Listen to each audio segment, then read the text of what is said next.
ಉಡುಪಿ ಜಿಲ್ಲಾ ಒಕ್ಕಲಿಗರ ಸೇವಾ ಸಂಘ ಇದರ ಆಶ್ರಯದಲ್ಲಿ ಅಖಿಲ ಕರ್ನಾಟಕ ಜಿಲ್ಲಾ ಮತ್ತು ತಾಲೂಕು ಮಟ್ಟದ ಒಕ್ಕಲಿಗ ಸಂಘದ ಪದಾಧಿಕಾರಿಗಳು ಹಾಗೂ ಸದಸ್ಯರು ಸಂಘಟನಾ ಸಮಾವೇಶ ನವೆಂಬರ್ 25ರಂದು ಅಜ್ಜರಕಾಡು ಪುರಭವನದಲ್ಲಿ ನಡೆಯಲಿದೆ. ಈ ಬಗ್ಗೆ ಉಡುಪಿಯಲ್ಲಿ ನಡೆದ ಸುದ್ದಿಗೋಷ್ಠಿಯಲ್ಲಿ ಗೌರವಾಧ್ಯಕ್ಷ ಬಿಎಂ ಸುರೇಶ್ ಅವರು ಮಾಹಿತಿ ನೀಡಿದರು. ಕಾರ್ಯಕ್ರಮದಲ್ಲಿ ಆದಿಚುಂಚನಗಿರಿ ಮಹಾಸಂಸ್ಥಾನದ ಪೀಠಾಧ್ಯಕ್ಷರಾದ ನಿರ್ಮಲಾನಂದ ಸ್ವಾಮೀಜಿ, ಮಂಗಳೂರು ಮಠದ ಧರ್ಮಪಾಲನಾಥ ಸ್ವಾಮೀಜಿ, ಸ್ಫಟಿಕಪುರಿ ಮಹಾಸಂಸ್ಥಾನದ ನಂಜಾವಧೂತ ಸ್ವಾಮೀಜಿ ಕಾರ್ಯಕ್ರಮವನ್ನು ಉದ್ಘಾಟಿಸಲಿದ್ದಾರೆ.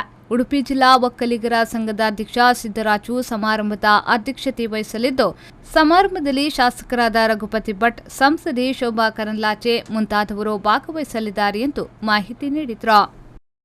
ನಾವೀಗ ಒಕ್ಕಲಿಗರ ಸಂಘಟನಾ ಸಮಾವೇಶ ಕಾರ್ಯಕ್ರಮವನ್ನು ಹಮ್ಮಿಕೊಂಡಿದ್ದೇವೆ. ನವೆಂಬರ್ 25ಕ್ಕೆ ಪುರಭವನದಲ್ಲಿ ಬೆಳಿಗ್ಗೆ 9:30 ಗಂಟೆಗೆ ಮೆರವಣಿಗೆ ಸ್ಟಾರ್ಟ್ ಆಗ್ತದೆ ದೇವರಕಟ್ಟೆಯಿಂದ. ಹಾಗೆ ಸಭಾ ಕಾರ್ಯಕ್ರಮ 10 ಗಂಟೆಗೆ ಸ್ಟಾರ್ಟ್ ಆಗ್ತದೆ. ಈ ಕಾರ್ಯಕ್ರಮಕ್ಕೆ ನಮ್ಮ ಪೂಜ್ಯ ಆದಿಚುಂಚನಗಿರಿ ಮಹಾಸಂಸ್ಥಾನ ಮಠದ ಪೀಠಾಧ್ಯಕ್ಷರಾದ ಶ್ರೀ ನಿರ್ಮಲಾನಂದ ಸ್ವಾಮೀಜಿಯವರು ಬರ್ತಾರೆ. ಹಾಗೆ ಸ್ಫಟಿಕಪುರಿ ಮಹಾಸಂಸ್ಥಾನ ಮಠದ ಶ್ರೀ ನಂಜಾವಧೂತ ಸ್ವಾಮೀಜಿಯವರು ಬರ್ತಾರೆ. ಹಾಗೆ ಮಂಗಳೂರು ಶಾಖಾ ಮಠದ ಶ್ರೀ ಧರ್ಮಪಾಲನಾಥ ಸ್ವಾಮೀಜಿಯವರು ಬರ್ತಾರೆ.